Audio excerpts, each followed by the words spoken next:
You can go ahead. So, Terry, so what you're looking at here is our live tracking system. We can track up to 12 people at a time on stage.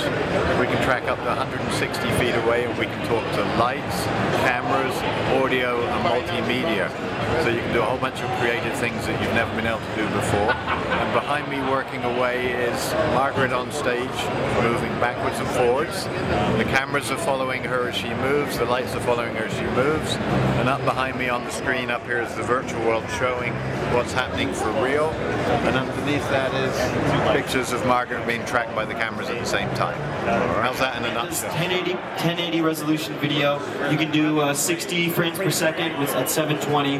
This camera does 1920 by 1080 60 frames per second, as well as 4K at 24 frames per second. So this is much higher resolution, and you're also not dealing with dropping your resolution if you want to do 1080 at 60p. If you're shooting only for 1080, you can shoot 1080 24 frames per second, ramp your speed up. You can shoot 60 frames per second at 1080, and you're cutting together a full 1080 clip.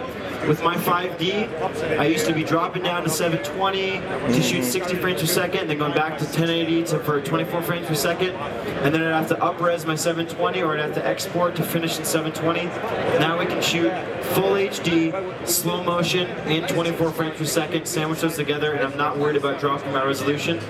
Or you can be shooting 4K, and you can be using the entire frame, or you can have the option to stabilize the image in post, or use digital zoom, punch in a little bit, cut in really quickly on that frame. You have a lot more creative options with higher resolution cameras now. Okay, cool.